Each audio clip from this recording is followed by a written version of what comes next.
Olá, meus amigos e minhas amigas, sejam muito bem-vindos ao Maiores do Estado Podcast. Hoje é o nosso 32º episódio e eu quero aqui, desde já, agradecer a você, ouvinte telespectador, por estar mais uma vez aqui conosco. Se você ainda não me conhece, meu muito prazer, meu nome é Geison Moraes e ao lado do meu amigo Matheus, nós temos a honra de bater um papo com grandes protagonistas do nosso estado. Esse podcast é em oferecimento do Radar da Notícia MT e Última Hora MT. Juntos, com os maiores do estado, formamos o grupo MDE de Comunicação e temos como principal objetivo levar informação com muita responsabilidade e credibilidade para vocês. Então, desde já peço encarecidamente que você já curta o nosso vídeo, já se inscreva no nosso canal, deixe o seu like, já nos siga na rede social, porque isso é muito importante para que a gente consiga, né, seguir aqui motivado a sempre trazer o melhor conteúdo para vocês. Boa tarde, meu amigo Matheus. Boa tarde, Jason. Queria dar boa tarde para você aí de casa, que nos acompanha no nosso 32º episódio do Maiores do Estado Podcast.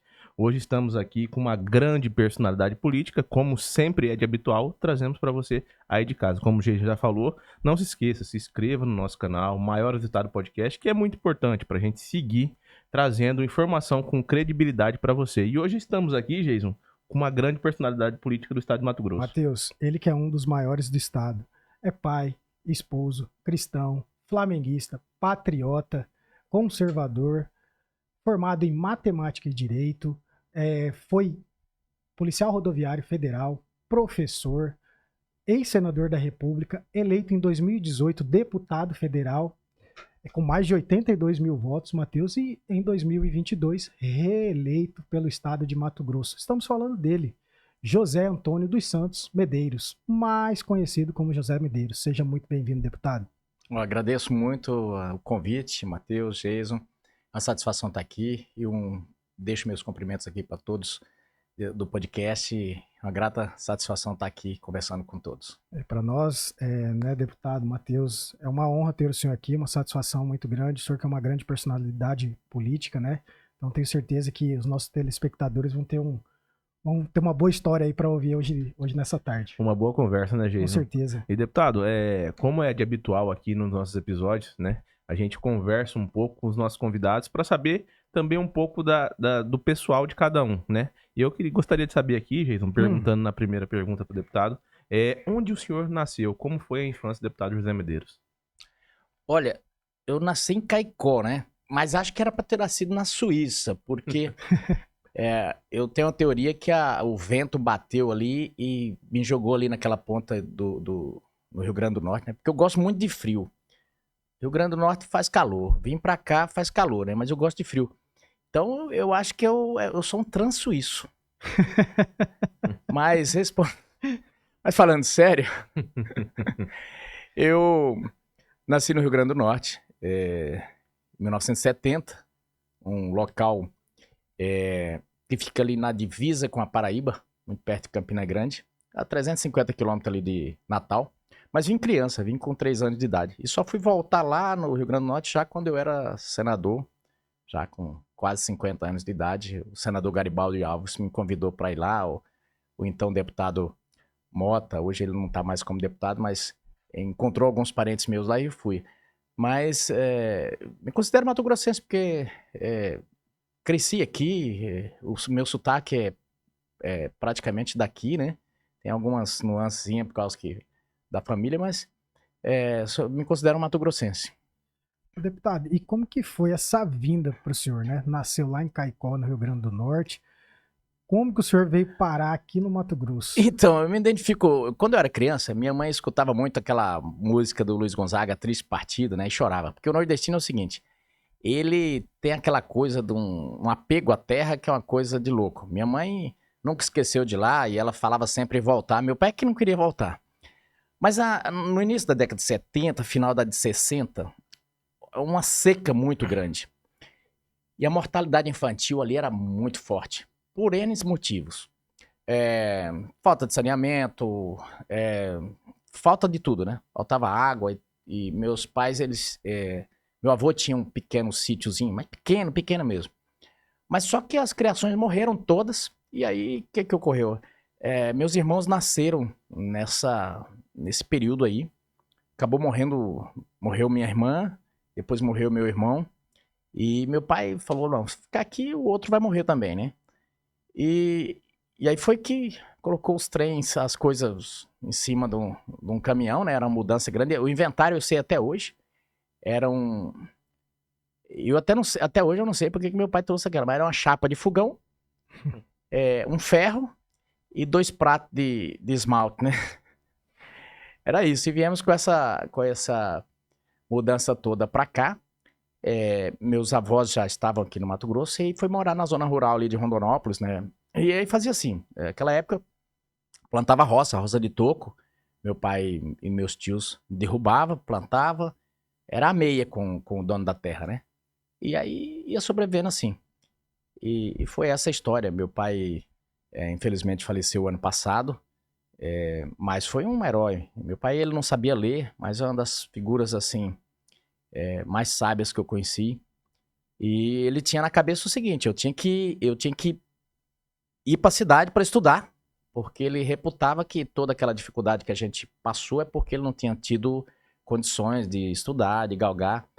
Meu avô morreu muito cedo, meu pai com tipo 12 anos, ele teve que ombrear ali com a mãe dele ajuda para criação dos outros irmãos. Sim. Então ele o tempo inteiro trabalhando, não teve infância e casou muito novo também, mas me deixou uma lição de que a educação era tudo. Eu vejo muita gente que defende a educação, falei, meu pai era analfabeto, defendia mais.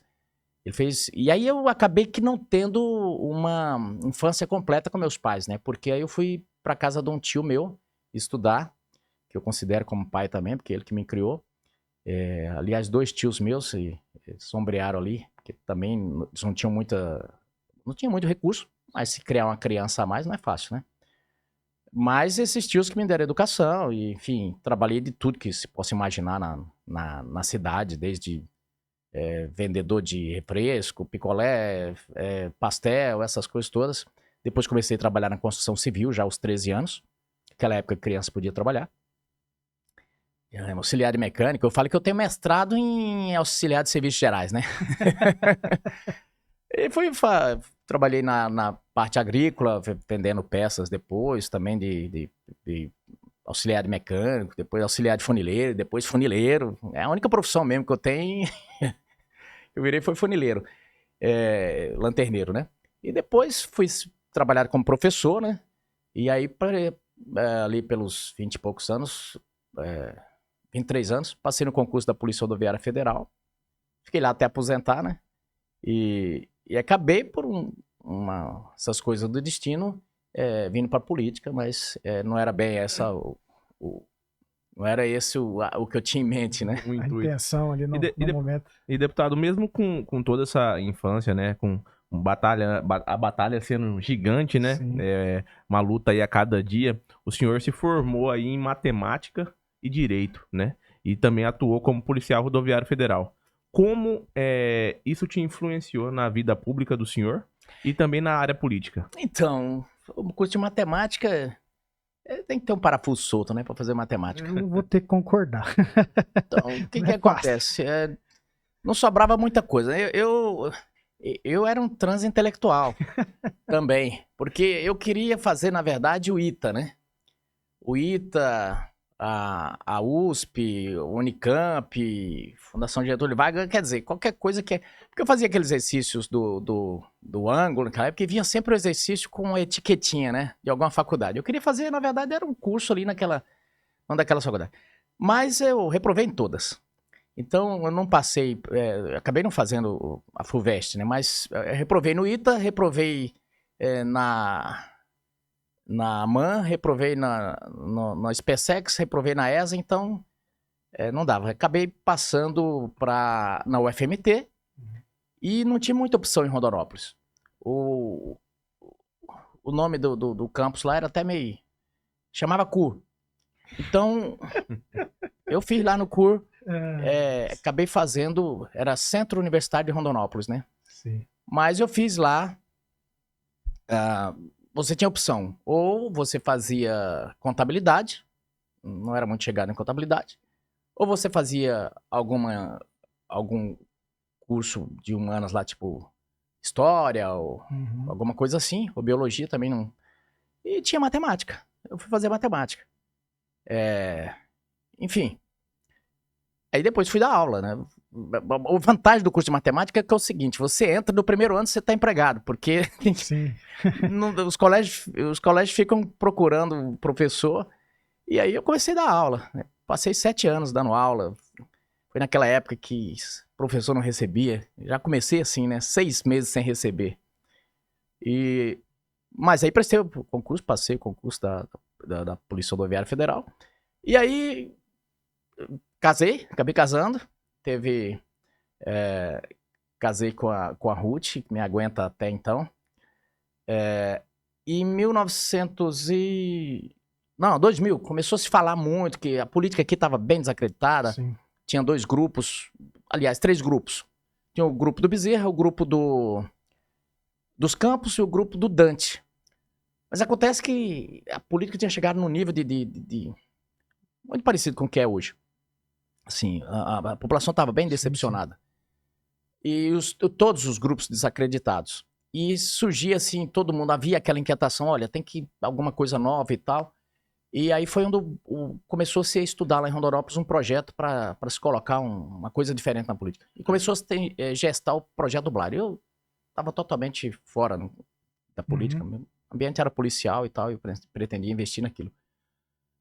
Mas um amigo me chamou, o saudoso Luiz Carlos, faleceu muito novo aí, o ano passado também.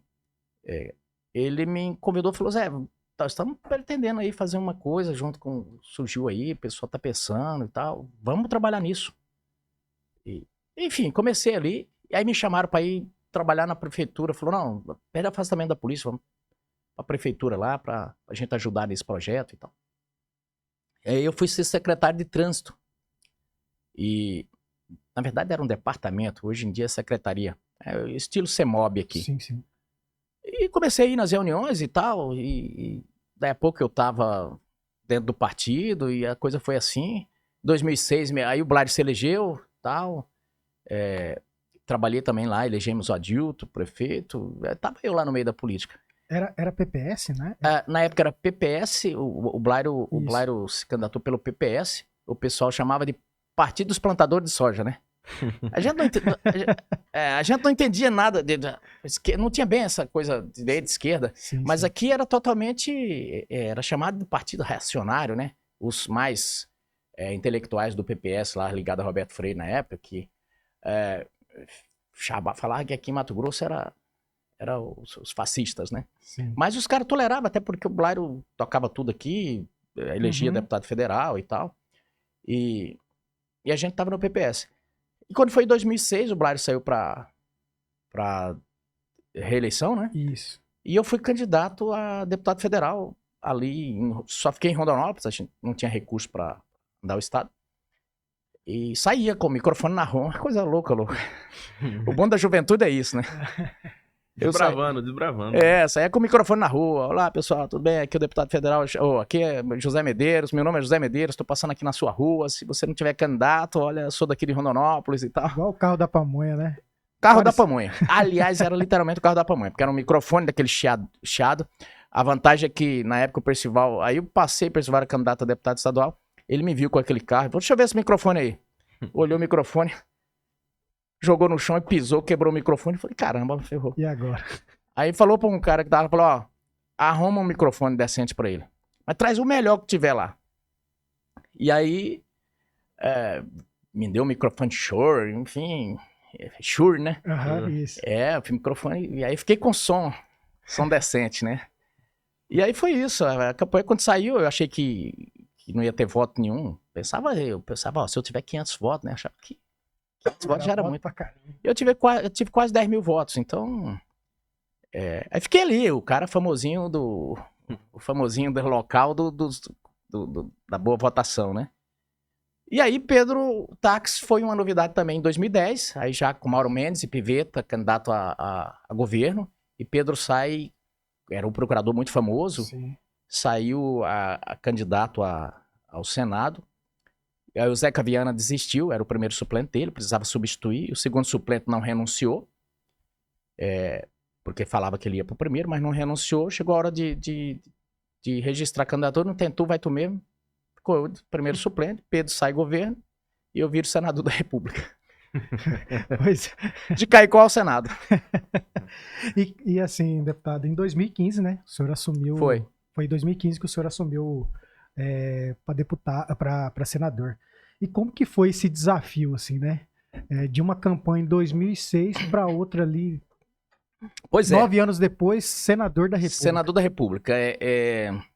O Blair um dia me perguntou, porque no Senado são 3 senadores por cada estado, e cada estado fica junto. Goste ou não um do outro, senta junto. E aí o Blair falou, mas como é que é? Você estava ontem na pista, hoje você está aqui de senador. Eu falei, é bem melhor aqui. Eu já me adaptei. Coisa boa, a gente se adapta rápido, né? Graças a Deus. E tinha piada lá, que o Senado é que nem o céu, com a diferença que ele para ir para lá não precisa morrer. E, deputado, naquela oportunidade o senhor foi vice-líder do governo Temer, né? Como foi essa experiência? Então, o que ocorre? Eu tinha um desafio, eu tinha que virar senador. Porque eu estava senador, mas se eu passasse aqui num ponto de ônibus qualquer, ninguém ia nem saber. Mesmo os mais informados da política. Então eu precisava virar coisa muito rápido. Eu trabalhei muito. Tanto é que eu fiquei sempre entre ali os 3 com maiores produção no Senado, em termos de discurso, em termos de tudo.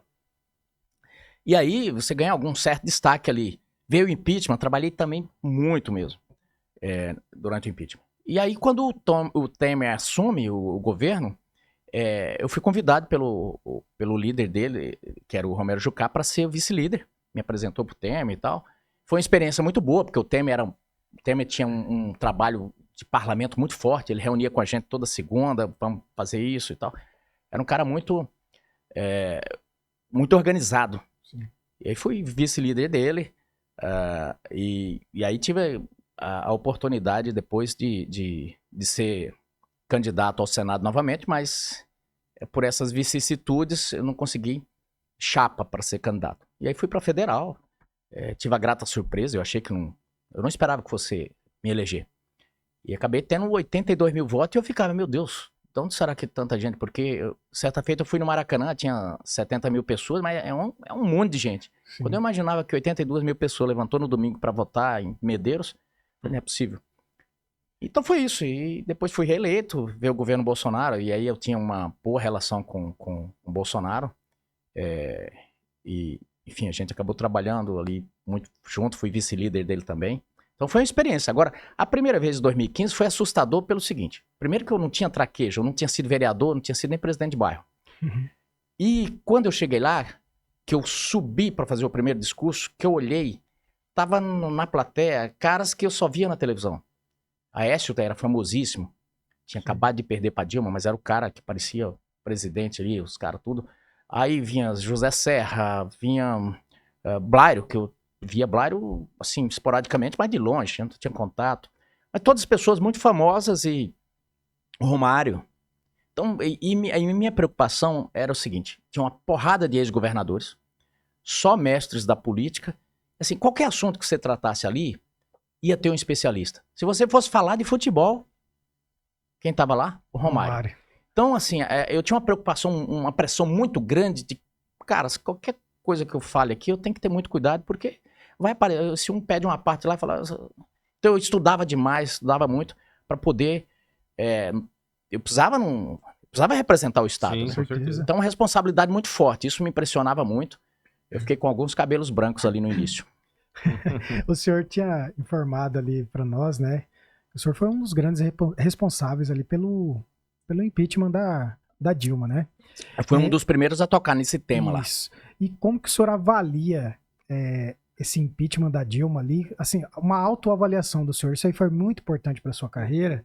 Inclusive, não tem um parênteses aí que, se me falha a memória, naquela oportunidade, o senador José Medeiros foi o único que não foi investigado pela Justiça Eleitoral. Se não me engano, teve isso naquela época. Eu não tive problema, não. Exato. Problema. Foi um dos únicos, né? Eu acho que foi o único, se eu não me engano, o senador na época que não tinha sido investigado. E como que foi esse impeachment da Dilma ali? Como que o senhor avalia aí para sua carreira política? Não, eu penso que muito... Eu trabalhei muito durante o mandato, mas aquele impeachment foi o que me deu visibilidade. Porque muitos matogrossenses não me conheciam, não sabiam que eu era senador. E eu não tinha muito espaço na mídia aqui, até porque não era interessante para o pessoal em dar espaço. Mas naquele impeachment, como as pessoas estavam muito ligadas, começaram a falar, quem que é esse cara? De repente, as pessoas, uai, o cara é de Mato Grosso. Eu encontrava muito, cara, pô, gostei do seu trabalho, gostei do que você está fazendo lá, caramba, como é que é? Eu não sabia que você era senador. E tal. Então, acabou que eu acho que boa parte desses 82 mil votos veio dali das pessoas que estavam acompanhando. Eu não sou bem conhecido no Mato Grosso ainda. Eu fiz uma pesquisa, mais de 50% não me conhece ainda, pra você ver como é que é a coisa dessa questão de conhecer e tal. Mas até hoje acontece, por exemplo, eu tô agora na CPI do INSS, embora o tempo seja pouco ali, mas esse dia eu encontrei um aposentado, que os aposentados estão muito ligados agora. Ele falou, eu não sabia que você era senador de Mato Grosso. Ou que você era deputado de Mato Grosso. Eu vi você falando lá e tal. Então tem isso. Ajuda muito essas... Sim, sim. E aí, deputado, agora partindo um pouco mais pelas minhas curiosidades, né? Eu tenho muita curiosidade a respeito das campanhas eleitorais, né? O senhor passou por algumas, uma que o senhor teve aí 10 mil votos, né? A primeira eleição. E uma como primeiro suplente, né? Ao Senado, na época o Pedro Táxi que liderava a chapa. E as duas de deputado federal, consequentemente com 82 mil votos cada uma. E qual que o senhor avalia a mais complexa ali nessa caminhada do senhor? Olha, na verdade, a mais complexa mesmo foi a primeira. Não, a pergunta é óbvia, né? A pergunta é óbvia. Essa Sem primeira estrutura aí... é mais difícil, né? Eu perdi 11 quilos nessa campanha. Na primeira campanha? Na primeira campanha. Porque eu andava, né? Andava a pé. Porque você fica dentro do carro, a pessoa não te vê, né? E era uma loucura. Sair no meio do sol, aquela coisa toda. Então a primeira foi bem complexa. Agora, as outras, você já tem mais ajuda, você consegue aí... teve essa questão do fundo partidário. Eu tive uma grata surpresa, por exemplo, eu certa feita na primeira campanha, pô, eu era senador, mas ninguém imagina que um senador não tenha dinheiro, né? Eu não tinha, e essas campanhas são campanhas milionárias, são campanhas, tudo é muito caro. Certeza. E você também não dá pra falar que a pessoa vai te ajudar e vai te ajudar de graça. E aí eu nunca, não começava a campanha, né? Porque ficava ali e tal. E o pessoal, e aí? Eu falei, cara, a gente não tem dinheiro nem pra... Deixa quieto aí. Vamos tocar pra frente. Vamos tocando, né? E porque assim, pô, eu só tenho uma casa e um carro, cara. Se eu não vou hipotecar isso aí pra fazer uma campanha, não dava, né? E aí, o que ocorre? A gente ficava ali esperando, vinha o dinheiro do partido que disse que vinha. E o pessoal, não, vamos começar. Eu falei, mas e se não vier? Vai ficar todo mundo devendo? Eu falei, não, eu não quero terminar a campanha e não tem nenhum gatinho miando, né? E aí, foi isso. Daí, uns dias, um amigo ligou e falou, ó, tem alguém aí que mandou um recurso e tal. Eu achei que ia, sei lá, 5 mil reais. Tinha mandado 100 mil reais. Falei, pô, começamos a campanha, né? Agora vai. Agora o trem foi. Começamos a campanha. Aí deu certo que o partido, de repente, mandou 500 mil. Falei, pronto, vamos. Aí foi mandar e fazer a campanha, né? Mas, então foi bastante difícil também a primeira de deputado. Sim. Essa segunda de deputado já foi mais fácil, porque aí eu já, assim, tinha prova de urna, né? Porque eu passei a ter prova de urna depois que ganhou a primeira campanha. Então já foi mais fácil, mas a primeira e a segunda foi bastante difícil. Eu imagino, né? Assim, tudo que o início ali é muito complicado para todo mundo, né? A estrutura financeira, também o pouco conhecimento das pessoas sobre o seu trabalho. Aliás, você não tem o trabalho prestado ainda para poder chegar na população, né? E o novo é muito difícil para todo mundo, né? Muito. E colocar acreditar ali, colocar o seu voto numa pessoa que talvez ela não tenha conhecimento, né? Acredito que deve ter sido muito difícil. E tem os eu chamo de cientista, né? Os caras são dono da verdade. Tem cara que elege os candidatos antes da hora. E aqueles que eles não abençoaram, tá lascado. Porque o cara... E eu o pessoal não achava que eu fosse me eleger, né? Então o cara fala, então você acaba ficando bem escanteado. E esse ficou bem claro, né? O que o senhor falou agora nessa campanha para prefeito, né? Assim, as 4 grandes cidades do nosso estado, sim. Acredito que nenhum dos que foram eleitos não estava cotado. Não estava cotado para vencer a eleição. Então... Foi uma luta para a gente conseguir colocar o Cláudio como prefeito, como candidato lá.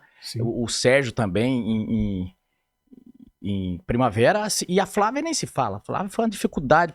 Eu ia em Brasília, falava, Valdemar, a Flávia vai se eleger, nós estamos com uma candidata boa. Não, meu Deus, você não pode, eu tô com as pesquisas aqui. Falei, mas Esquece. a gente tá entendendo.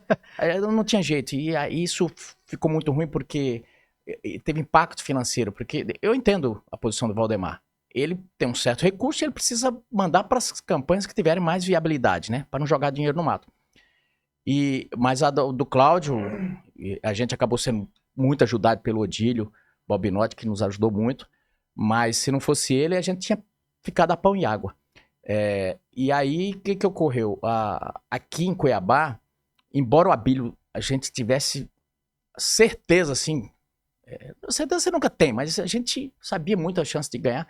Mas havia uma onda assim, não, quem vai ganhar é Botelho, aquele diabo daquelas enxurradas de pesquisa falsa, rapaz. Olha, eu tenho uma birra disso que eu fico maluco com isso, porque isso atrapalha muito os candidatos que tem, que ainda que estão começando, que eu me coloco muito nesse lugar. Já começaram aí por aí de novo. Então, o Valdemar olhava e falou, não vou mandar mais, já mandei muito dinheiro e a Abílio não tá... Isso é falso, rapaz, esse trem. E aí, em Várzea Grande nem se fala. Várzea Grande, ali só...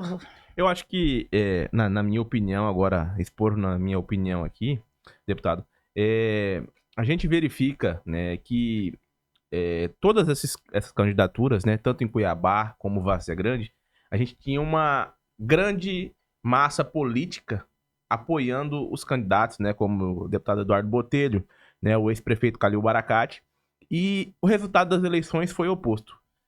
O senhor verifica junto comigo, porque a minha opinião é da seguinte maneira, que o poder emana do povo e não da classe política? Na verdade, o lance é o seguinte, essa chamada classe política, ela não manda nada. Quem tem o poder mesmo é o povo. Essa chamada classe, ela se adona do poder que o povo eventualmente lhe der.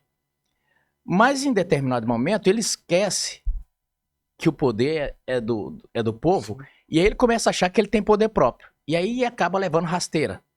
Então, ele começa a se achar que é o cara e aí vira aquele cavalheiro que se propõe a proteger os bens do povo contra o terceiro, né? E acaba tomando para si, né? O povo descobre e dá a rasteira. E de vez em quando esse material vai envelhecendo, como tudo na vida oxida, e leva uma rasteira e não sabe de onde foi. Aí começa a achar culpado, né? Mas a grande verdade é que o povo é o grande patrão. E se você trabalhar bem e comunicar bem, eventualmente você pode ganhar uma segunda chance. Do contrário, você leva o revés. Pode até ganhar uma segunda chance lá na frente, mas a grande verdade é essa. Literalmente é uma verdade isso. Todo poder emana do povo. Pode demorar, mas uma hora ele toma o poder de volta. Com certeza. Deputado, em 2023, né, o senhor foi o deputado que mais apresentou proposições na Câmara Federal, né? Foi mais de 500, né? Foram centenas de... 543, se eu não me engano. 41 delatadas. Isso, relatadas.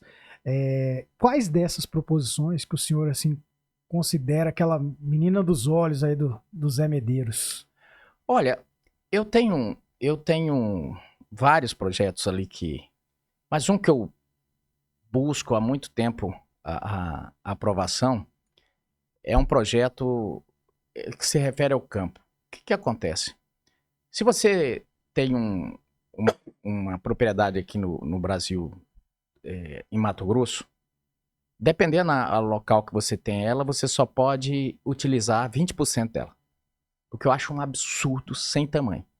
Mas mesmo nesses 20% dela, você precisa, se você precisar limpar o pasto, você precisa de licença. E essa licença fica lá um tempão. Digamos que você resolva limpar sem a autorização. Você pode ser multado, você pode ir pra cadeia por causa disso. Sim.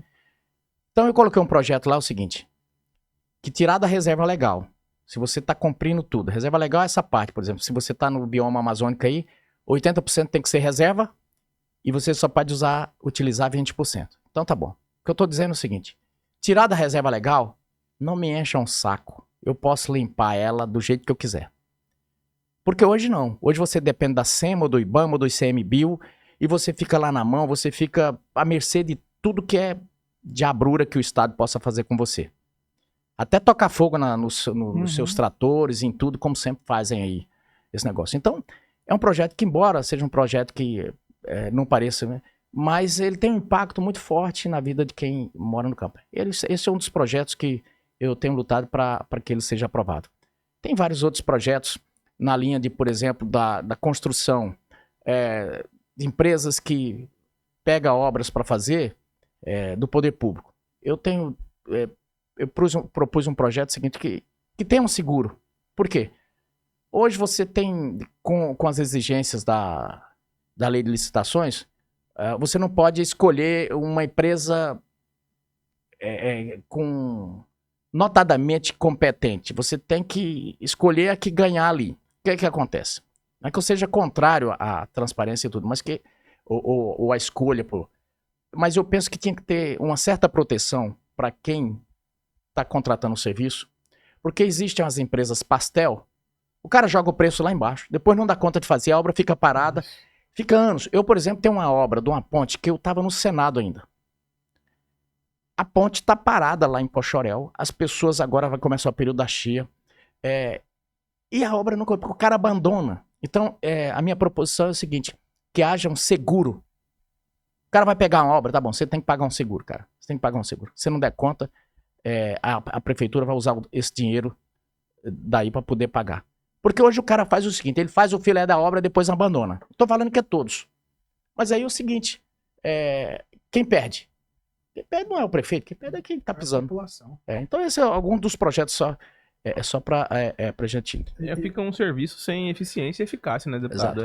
E eu acho que essa multa, deputada, esse calção ali, né, se a pessoa... Um seguro, né? Esse seguro, ele também vai, vamos dizer assim, peneirar as empresas que têm um recurso. Vão disputar uma licitação, você quer participar disso aqui, você tem que ter esse recurso aqui. Exatamente. Né? Então credibiliza um pouquinho mais o pregão ali na hora da escolha Infelizmente tem, né, todas as questões, o jeito brasileiro para as empresas disputarem essas licitações, né, e às vezes não tem aquele capacidade técnica exigida. Muita gente saiu do mercado da construção por causa dessas coisas, falta de segurança jurídica, falta de tudo. Eu, por exemplo, coloquei um projeto também para o seguinte, nós tivemos a Lava Jato, importantíssima a operação. Sim. Só que as empresas quebraram todas. O que eu propus num projeto? Qualquer operação que tiver, qualquer obra que tiver, deu chabu, a obra não para. Que ataque o CPF, pegue quem for os ladrões e a obra continua. Nem que tenha que ter intervenção estatal. Eu peguei isso porque... Você vê o que aconteceu com o VLT? O VLT, nós já tínhamos gastado 1 bilhão e tanto, aquela coisa toda. E aí parou a obra e aí não voltou mais. Então, é nesse sentido de que preserve os CNPJs, porque o CNPJ não comete crime. Procure os ladrões, tem como achar os ladrões lá, manda para fora e toca a obra. Deputado, o senhor também propôs aí o fim das pesquisas eleitorais, né? Da divulgação nós estamos falando agora das aqui, pesquisas, né, exatamente. O senhor acredita que essa divulgação, ela induz o eleitor a escolher outro candidato que esteja ali pontuando melhor nessa... Matheus, tá nós dois disputando a eleição. Sim. Na sexta-feira,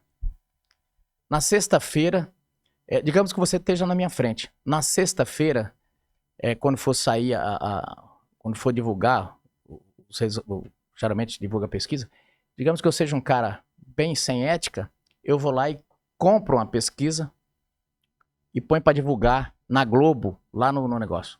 Sai lá no Jornal Nacional. Os candidatos tais e tais, tá? Nem Mato Grosso, quem tá na frente é José Medeiros. O candidato Matheus tá com 10 pontos atrás. Sendo que... Cara, tem uma gama de eleitor que tem aquele negócio, eu não gosto de perder meu voto. O time que tá ganhando. Ele não tá nem aí, quer dizer, eu quero ganhar. Então, pra ele contar no domingo. Aí o que ocorre? Pra ele contar na segunda-feira no trabalho. Ganhei meu voto. Ele vai falar, caramba, eu ia votar no Matheus, mas achei que ele Ia perder a Cara, eleição. não, eu vou votar no outro, então. Cara, isso induz. É uma coisa, desanima, isso interfere no processo de escolha. Eu acho uma cachorrada, e eu penso o seguinte, a pesquisa, ela é muito útil para os candidatos. Então quer fazer pesquisa? Faz para você ter ideia de como tá e tudo. Mas divulgar a pesquisa ali, cara, só Atrapalha o processo. só atrapalha. O senhor também foi signatário da PEC dos gastos públicos, né? Eu queria que o senhor falasse um pouquinho sobre ela, que o senhor avalia ela de forma positiva, né? Assim, no momento de hoje. Olha, o que acontece?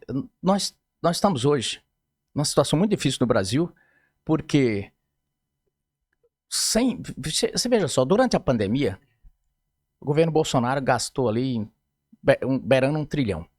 E veio dinheiro para todo mundo, para todo prefeito, sanearam, ajeitaram as contas, veio dinheiro para taxista, veio dinheiro para o microempreendedor, foi dinheiro de todo jeito. O que aconteceu? Gastou-se 1 trilhão. O governo Lula não fez uma obra que você fala, nossa, que tem uma obra relevante aqui. Não fez nenhuma obra. Não teve pandemia. Já vai para 1 trilhão e 300. Quer dizer, então não há uma eficiência dos gastos públicos, não há... A primeira coisa que fez foi acabar com o teto de gastos. Então a coisa que a gente busca é assim, poxa, esse dinheiro, cara, você vai hoje em qualquer cidade, é difícil não, você não vai achar uma cidade que se você cair de uma moto, quebrar um braço, você vai chegar lá e já vai engessar o braço. Não vai. Às vezes fica uma semana, 2, quando é rápido. Por quê? Porque tá fila de cirurgia seletiva. Agora que você quebrou um braço, cara, você vai ficar lá com ele tanto tempo. Então é difícil a coisa. Tem que ter uma eficiência, porque as demandas são muitas e o dinheiro é curto. Se você não consegue enxugar isso, eu estou encantado com a Abílio nesse negócio de querer poder cortar gastos, porque a receita não é aumentar imposto, que nem o Taxad faz, o Haddad. É você tentar fritar o porco na própria banha. A festa tem que ser do tamanho da arrecadação. O Abílio tem feito isso com as secretarias, né? Tem reduzido o número de secretarias, né? Tem secretaria agora que já tem 3, né? Subsecretarias ali, eu acho que deputado, é uma pauta bem importante. Como que o senhor, agora a gente falando um pouco de economia, como o senhor avalia a economia do atual governo e como é ser oposição agora dentro do parlamento, né, um dos líderes da oposição? Tem um ditado que diz que oposição e dente de ouro sai bonito nos outros, né? A gente tem a dificuldade de ser oposição porque paga um preço alto, as emendas, cara, enrola para poder pagar, e eu não vejo lógica nisso. Bolsonaro falava muito bem. Se eu deixar de pagar uma emenda do cara do PT, eu não estou prejudicando ele. O dinheiro não é dele, não vai para ele. Eu vou prejudicar o município. Mas o PT não entende assim. E o que ocorre? Nesse meio aí, o que a gente tem buscado fazer como oposição é tentar conter um pouco ali dentro do que a gente pode essa sanha devoradora por impostos. Conseguimos fazer isso com o IOF, mas tem uma estratégia do PT que é bastante difícil. Ela sabe muito bem trabalhar ali com o centrão pesado, e o núcleo duro do centrão é que nem um leão no quintal. Bem alimentado, ele guarda a casa, com fome ele engole o dono, né?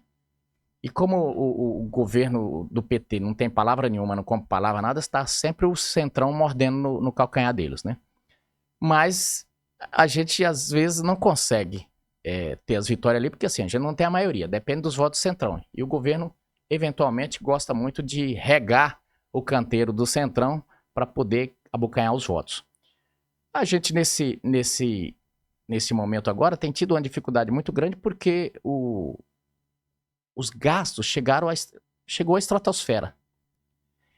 E o juro, já se fala, tem juro de 18%, mas o juro está altíssimo. Antes ele jogava a culpa para Bolsonaro, dizia que a culpa era do Roberto Campos, porque tinha sido nomeado por Bolsonaro, agora já não tem essa desculpa, então eles pararam de criticar o juro. Você não vê Gleisi nem Lindbergh criticando o juro. Então, assim, não tem sido uma tarefa fácil ser oposição ali, não, porque nós temos contra um governo que ele sabe comprar a imprensa. E ele sabe que quem manda no pedaço ainda, os formadores, é a Rede Globo. Então nos sobra para fazer contraponto a internet. Então, por exemplo, tudo que acontece ele joga pro Bolsonaro. Nós estamos na CPI do INSS, o maior roubo que você pode pensar que já houve. Eles têm a cara de pau de dizer que é do Bolsonaro. Eu falei, escuta, o irmão do Lula ia roubar pro Bolsonaro. A CONTAG, o presidente é um cara do PT, ia roubar e dar dinheiro para Bolsonaro. Quem é que acredita? Não? Mas eles sabem construir essas narrativas. E aí tem sempre Natuzaneri, aquele povo lá, Daniela Lima, para poder. Daniela Lima falava que o Bolsonaro tinha recebido 1 milhão do careca do INSS. Aí ontem ele foi lá, escuta, quanto que o senhor depositou? Teve um momento que começou uma campanha de Pix para o Bolsonaro, todo mundo mandava R$1, né?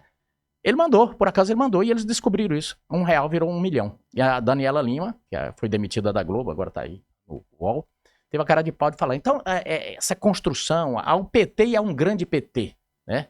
Que se espraia por tudo, por ilhas de redação, por dentro do judiciário, por dentro do MP. Então, quando você é oposição, você não é oposição só ao Lula ali ou ao PT. Você vira um alvo desse povo todo.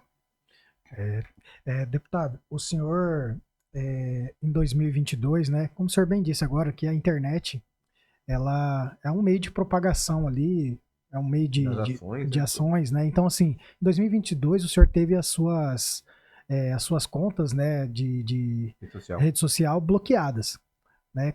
Como que o senhor vê isso? E o senhor acha que a liberdade de expressão do Brasil, assim, nós estamos tendo essa censura de rede social? Inclusive teve outros parlamentares, né, como o Nicolas também. Como que o senhor enxerga isso aí? No dia que foi minhas redes suspensas, foi suspensa a do Nicolas também. A minha foi suspensa porque eu fiz um discurso na tribuna. Eu falei que a eleição tinha sido fraudada. Falei, não pelas urnas. Mas, senhor ministro, o senhor é responsável por esse 8 de janeiro. O senhor é responsável porque as pessoas não estavam ali para dar golpe, coisa nenhuma. As pessoas estavam revoltadas, uma catarse que teve, que as pessoas estavam insatisfeitas da forma como o senhor conduziu o processo eleitoral. Eu falei, o senhor pode fazer o que quiser, mas o senhor não consegue provar o contrário de que o senhor não fez um desequilíbrio eleitoral. Não houve paridade de armas. Nosso programa eleitoral foi suspenso. Nós ficamos sem programa eleitoral de rádio numa região que nem o Nordeste. Você não podia falar, porque durante a campanha, uma das coisas que que é importante para o eleitor formar convicção é um candidato dizer o que o outro é e mostrar as coisas. Não mentir sobre outro candidato, mas mostrar. Por exemplo, o Lula era vivandeira de ditador ou não era? Era. Sempre viveu ligado a Ortega, a esse povo todo. Bom, o Lula era a favor do aborto ou não era? Era a favor do aborto, tinha fala dele, mas fomos proibidos de dizer isso tudo. Tudo nosso era proibido, para ele tudo podia. Assim como tudo pode. E aí, o que ocorreu? Eu falei isso. Daí 2 horas depois minhas redes estavam fora do ar. Pô, mas eu não falei na rede, cara. Mas ficou, e aí depois eu fui só saber o que era, porque o Greenhalgh acabou publicando aqueles arquivos lá do Tweet Files, que eu fui saber. E fora os processos em cima da gente, são processos que... Eu só sei que eu tô processado lá. Os advogados procuram e falam que não tem, mas de vez em quando eu sou chamado na Polícia Federal. Então, esse tipo de coisa que deixa a gente bem... Agora eu fiquei... Muita gente falou, Medeiros, você quietou, você ficou fora. Eu fiquei quase 1 ano sem as redes sociais. Então, e isso hoje é um prejuízo imenso. Com certeza. Deputado, nós temos, existem agora mais de 40 assinaturas, né, para o impeachment do nosso ministro Alexandre de Moraes. Queria que o senhor também desse uma palavrinha sobre isso. O senhor acha que vai adiante, né? Vai adiante? Como é que vai ser isso? O que ocorre? Um dos primeiros deputados e tal. Não sei se um dos primeiros ou se foi o primeiro. Eu sei que eu fui um dos primeiros a pedir o impeachment do ministro Alexandre de Moraes. O que ocorreu? De lá para cá, eu acho que já beira mais de uma meia centena de pedidos de impeachment do ministro Alexandre de Moraes. E esse, agora o último, do qual eu sou signatário também,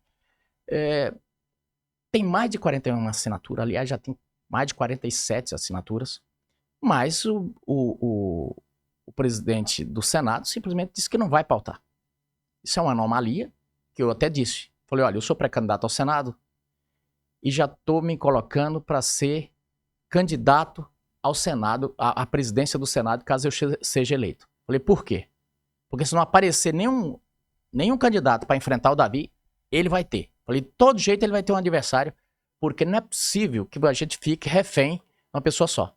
Não é nada contra a pessoa do senador Davi, mas o presidente do Senado ele tem incumbências que, você veja bem, tudo que está acontecendo no país, de insegurança jurídica, do país estar sendo sancionado, é por causa da falta de atuação do então presidente Pacheco e agora do presidente Davi. Por quê? Tem se preocupado só com as conversas ali, com os converscotes com as cortes.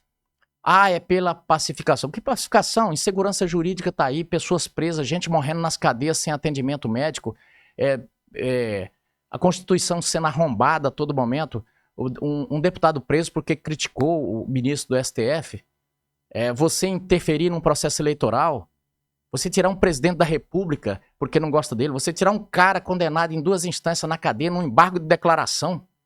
Tá falando aí que anistia para esses presos é inconstitucional. Então tirar da cadeia embargo de declaração, não é? Então assim, não dá, e é por isso que a gente tá fazendo um esforço danado para fazer um senador, pelo menos um senador em cada estado nessa próxima eleição, porque aí a gente já teria a maioria e iremos com certeza mudar esse cenário no país. E deputado, o senhor comentou agora a respeito das prisões, né? O Supremo Tribunal Federal condenou o ex-presidente Jair Messias Bolsonaro por 27 anos e 3 meses, né, de prisão. O senhor considera justa ou um exagero e perseguição política? Né? Isso é criminoso. Isso é criminoso. E outra, o presidente Jair Bolsonaro é um sujeito muito gente boa. Porque se fosse eu, provavelmente teria sido condenado a 40. Porque eu ia falar na cara do Alexandre, eu não reconheço esse tribunal, eu não reconheço essa turma, eu não reconheço esse julgamento. Por quê? Um era o advogado do Lula. O outro era ministro do Lula. A outra nomeada pelo Lula, quase uma militante. O que acontece? Como é que você pensa que você vai ter um julgamento justo com a trempe dessa? Foi uma surpresa. Para mim foi uma surpresa o voto do Fux, mas pelo menos ele falou tudo que estava engasgado pra gente lá em quase 8 horas de voto e deixou bem claro. Mas a situação é aquela lá. Rasgaram, tudo no ouvir dizer, tudo uma história. Você não prende uma pessoa porque não gosta dela ou porque... Você tem que ter um fato. Não tinha fato, não tem fato nada. E eu vivi isso. Próximo ao presidente Jair Bolsonaro, eu via todos os dias gente pressionando. Cara, precisa prender esse Alexandre, o cara tá arrebentando conosco e tal, tarará. E todo mundo avisando, se você não prender ele pelo crime que ele tá cometendo, ele vai te prender pelos que você não cometeu. E de fato tá acontecendo isso. Falando um pouco disso, né, teve a PEC da blindagem e a PEC da anistia, né? A PEC da blindagem foi rejeitada e arquivada pelo Senado. Aí vem outra safadagem. Isso é safadagem, o que a Globo faz, junto com o PT e tudo mais. Quando eles fizeram a PEC falaram da PEC da blindagem, é justamente para rotular, e eles são bons de rótulos. Aquela máxima do Lênin que eles usam é bem aquilo. Acuse os outros do que você faz e xingue-os do que você é. É bem assim, eles criam um rótulo para tudo. Essa PEC... Bom, até agora não existia a PEC. Quantos bandidos você tá vendo na cadeia? Quantos políticos? Ou você acha que não tem bandido ali? Quantos caras do PCC estão presos lá? Ora, a polícia acabou... Aqui, vamos longe, não. Foi diagnosticado aqui, Cuiabá e Rondonópolis, que tinha gente de facção. Estão presos? Não estão presos. Perderam o mandato? Não, parece que parece que voltaram aí. 2 não, parece que um voltou. Então, não acontece nada. Não acontece nada. E tá aí, não tinha PEC da blindagem, coisa nenhuma. O que tem acontecido em Brasília, pelo menos é o que está nos corredores do Senado ali, é o seguinte: que tem uma porrada de deputado com processo aberto, ou seja, e esse cara fica sabendo que está com o processo aberto. E ele fica lá com o rabo preso, lá no STF. Por exemplo, eu nunca recebi um telefonema do ministro do STF. Mas tem gente lá que diz que recebeu. Quer dizer, acho que nem me liga porque sabe que quer prender, pode prender. Mas do que eu estou sendo acusado? Acusa do que eu falei foi fake news. Na verdade deles. Acusa, por quê? Porque eu disse que a eleição foi fraudada. Ora, eu falei isso antes. Eu entrei em 22, eu entrei com uma representação para que Alexandre não assumisse, não tocasse a eleição. E por quê? Qual era a minha argumentação? Eu escrevi isso, mandei para a Procuradoria-Geral da República, mandei para o TSE, mandei para o STF. Falei, o pai dele está disputando a eleição, como é que vocês vão deixar ele julgar a eleição? E quem é o pai dele? O Alckmin. Tudo que ele fez, é o pai político dele. Ele foi pro STF por causa do Alckmin, ele foi pro Ministério do Temer. Ora, eu era vice-líder do Temer, eu sei o que aconteceu. Ele foi lá por causa da força do PSDB e quem a indicou? O Geraldo Alckmin. Aí você vai disputar uma eleição com o Alckmin e ele que vai julgar? Aí não dá, né? Bem, e aí, tá bem, me processa por isso, me processa por um monte de coisa. Só que, não me processaram. Medeiros está roubando, não. Minhas emendas não são religiosas. Não, eu não levo um terço em cada emenda. Então o que é que ocorre? Por que da PEC? Porque é o seguinte, o que a gente tá sabendo é que tá enchendo os caras de processo, recebendo ação, para ter os caras na mão. Então nós falamos, não. Então a gente, quem vai receber, quem vai autorizar se abre ou não, agora é a gente. Porque assim, abre a ação e não vai para frente. Porque não tem nenhum preso, não tem nada. Não vai para frente, só fica lá. Aí nós falamos, não, então agora sim, para abrir uma ação, nós queremos saber o que está acontecendo. Porque aí a gente já vai explodir, já vai para conselho de ética, vamos ver o que está acontecendo. Por quê? Porque a gente precisa de independência para trabalhar. E eles falam de blindagem, isso aí, que blindagem? Isso aí não é para blindar a pessoa, é para proteger o cargo. O que acontece no judiciário? No judiciário, o juiz pode matar a mãe na fila do NPS, que ele não perde... mesmo assim, ele é condenado, tá afastado do cargo, para de exercer a função, mas fica com salário. O que eu acho um absurdo. Mas qual era o argumento? É para que ele não tenha no horizonte, quando for julgar alguma coisa, o medo dele perder o cargo. Fala, não, você pode. Em último caso, você... Então, o juiz... ele não tem amarras. É para ele não ter amarras. Por quê? Porque o serviço dele não é para ele, é para a população. Agora, você elege um deputado e chega lá, ele vai ficar manietado porque um cara abriu ou tá ameaçando a família dele. Pô, tô sendo ameaçado de família. A família do Hugo Mota. Pô, o cara tinha combinado um monte de coisas com a gente, agora o cara falou, não posso cumprir. Nós elegemos o Eduardo como vice-líder da amendoria, tá tudo certo com ele, de repente ele escolheu, não posso. Por quê?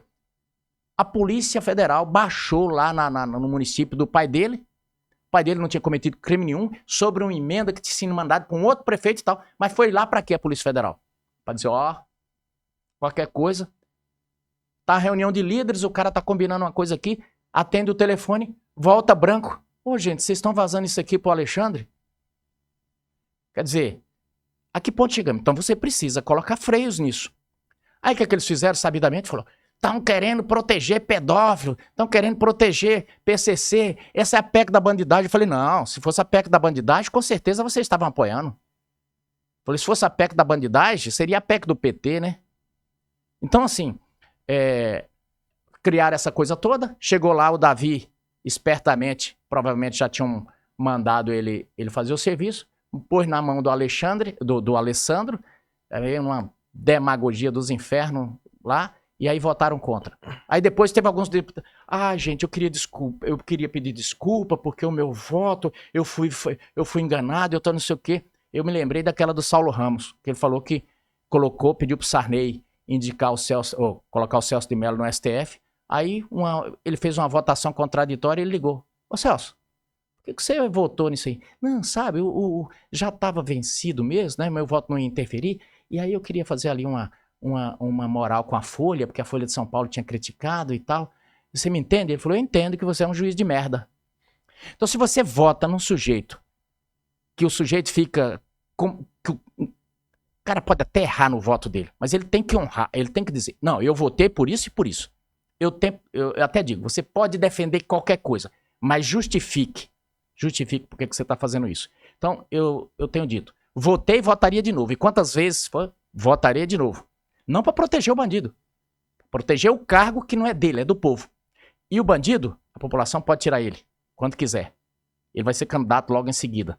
Então, assim, não dá pra gente ver um ministro se adonar da Câmara e do Senado. Nós votamos, por exemplo, o IOF para que não fosse descontar, porque estava ilegal, inconstitucional o que eles tinham feito. O ministro só derrubou o voto de 594 deputados e senadores. Isso é absurdo. E é por isso que eu disse, eu sou pré-candidato e já falei, pra quê? Pra votar o impeachment do ministro Alexandre de Moraes. E mais, se a gente fosse medir o ministro Alexandre de Moraes com a régua com que ele tem medido todo mundo, o ministro era pra estar na cadeia. Então, assim, esse processo todo, eles rotularam, acabou, morreu. Agora, por exemplo, nós estamos votando o projeto da anistia. O que aconteceu? O cara pega simplesmente, recebe um telefonema, o relator tem que ser fulano de tal, né? Coloca o Paulinho da Força. Paulinho da Força, primeira ligação que ele faz para quem? Pro ministro Alexandre. E depois se reúne com o Temer e com a ESC, não sei o que não tem nada a ver com a história. Ah, não, 2 ministros estavam participando. Gente, que absurdo, que ponto nós chegamos. Aí fala, não vai ser mais anistia, vai ser dosimetria. Bom, o projeto era da anistia, então vai utilizar só o número do projeto? Então, esse tipo de coisa, esse projeto da anistia, eu coloquei ele em 12 de dezembro de 2022 ainda. Quer dizer, não... Por que não usaram o meu? Não, porque ele é do PL. Que pessoalidade dos infernos é essa? Então agora vai ter dosimetria. Gente, eu quero dizer pra você que tá acreditando nisso, acabou, não tem anistia nessa coisa ali. Por quê? Dosimetria, cada réu vai ter que entrar e pedir novamente, é um novo julgamento pro Alexandre de Moraes pra fazer a dosimetria. Ele vai dar ou não dá? Pode até aumentar. Exatamente. Eu cheguei a ver sobre isso, né, sobre essa PEC da anistia e a da dosimetria apresentada pelo Paulinho da Força. Realmente fica um pouquinho delicada essa questão. Ou você dá anistia para todo mundo, ou não dá. Não dá, né? E Jason, como o deputado falou, a gente vê que o ditado popular ele se concretiza, né? Brasília, os corredores, corrimões, cadeiras têm ouvidos e têm vozes para falar.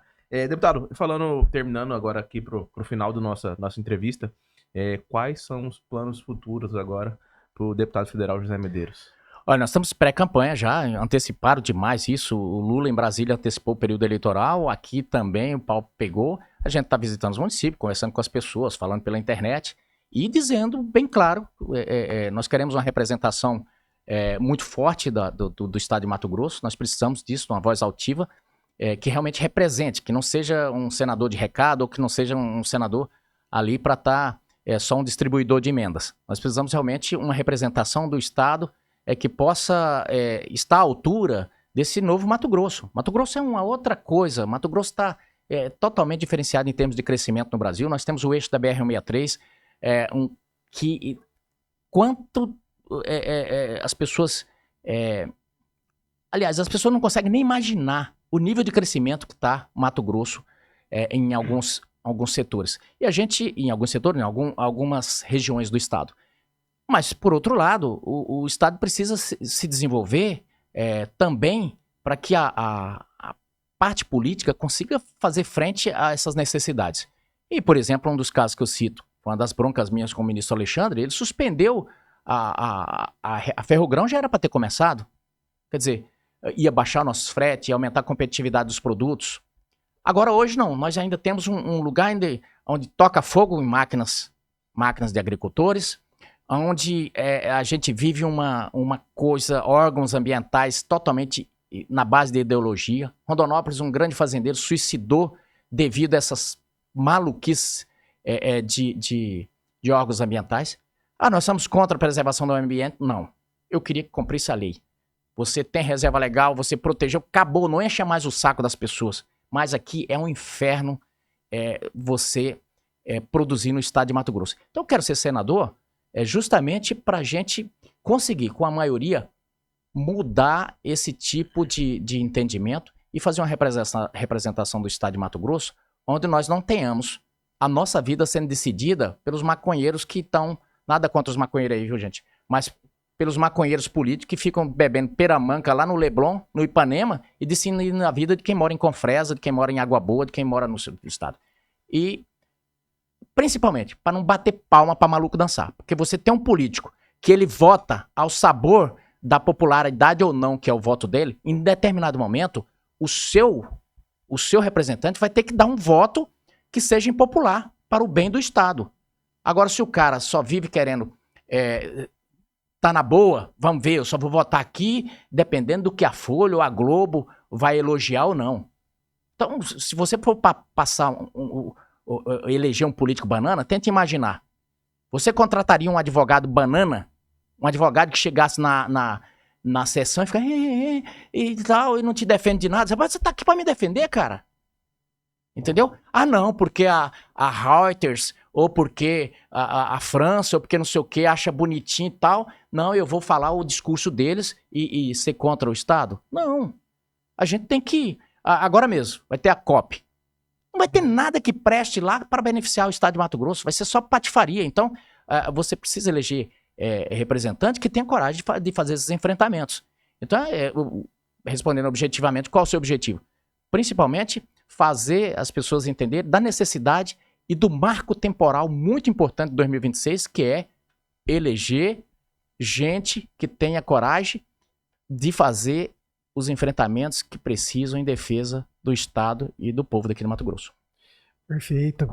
Deputado, sei que ainda está longe, né, disso acontecer, mas qual o legado que o José Medeiros gostaria de deixar ao final da vida pública? Rapaz, é o seguinte, principalmente um legado que eu quero deixar, e é o mesmo que eu falei uma vez, eu indiquei um amigo para um cargo, ele falou, e aí, o que você quer que eu faça lá? Eu falei que não seja preso. Um dos grandes legados que eu quero deixar aqui, e eu tenho comentado tanto com quem está nas prefeituras, como quem está nessa lida, é dizer o seguinte, cara, eu quero quando chegar no final dessa jornada saber, olha, foi um cara que viveu do salário dele.